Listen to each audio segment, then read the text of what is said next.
struggling with identity. I didn't really know where my identity was. I was struggling with addiction to porn for many, many years. Bipolar, depressed, suicidal. So I was angry all the time. I was addicted to drugs and alcohol and pornography. Like I was making pretty good money off of, selling not just weed, other things, cocaine, heroin, things like that. Like really entrenched in my eating disorder, and got really sick and had to be hospitalized a lot. And I was had a real problem, like OCD, and I was suffering just because of this fear. I had this always this fear of the worst case scenario happening. Constantly thinking about death, thinking about killing people, thinking about hurting myself, thinking about, I thought I was crazy. I thought I was going to lose my mind. I had a lot of hate and disappointment in my heart. I was depressed and sad all the time, and I was really life was just really dreary for me. I was broken, battered and bruised in rehab when I had nowhere else to go. Got out of treatment and I decided not to want to live anymore. I'm not worthy to live. I'm not worthy to live. I'm not worthy to be alive.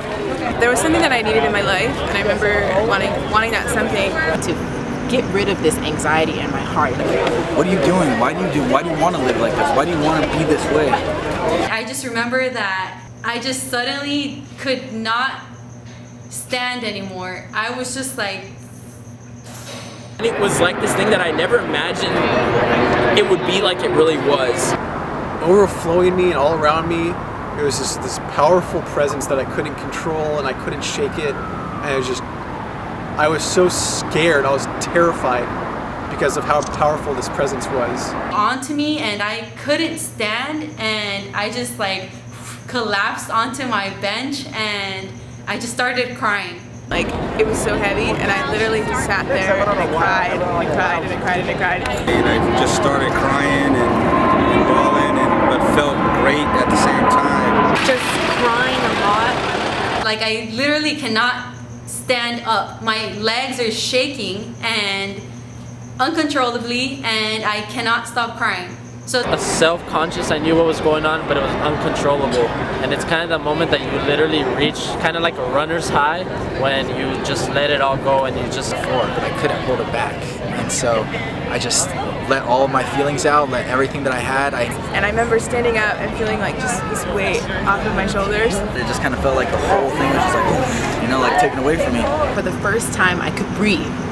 I could really breathe. And I didn't feel anxious or I had to do anything. It was a tangible feeling of I just knew after not knowing for so long. And my life was just so crazy up until that point. It just literally in that moment, it just stood still for lack of a better term. And just complete, I felt really complete, and I remember just laughing and crying at the same time, all the time. All that anxiety that I felt went away. I had done a lot of rituals, OCD rituals and stuff, where you have to count something a number of times, or you feel you have to do something a certain way, or it has to be straight, it can't be crooked. And I didn't have to do that anymore. I didn't have to do that. I didn't want to act out in my anorexia anymore, and I didn't want to self-harm anymore. And ever since then, literally, I have never been addicted to porn ever again. Depression gone, suicidal thoughts gone. All my depression just blew away. There was nothing I could do to fix it before, but all of a sudden it was just magically gone. I was just broken for some reason, and I just felt safe and secure. So I've been sober for 3 years, a month, and 6 days. It wasn't my strength. It wasn't what I was doing. It was something else that was much stronger than me. I mean, it really changed my life. I was a different person. It was the first time I'd ever been compelled to be anything that was worth living for. I've been trying so hard to get rid of all that stuff, and finally I did. So it was such an awesome experience. I will never forget that.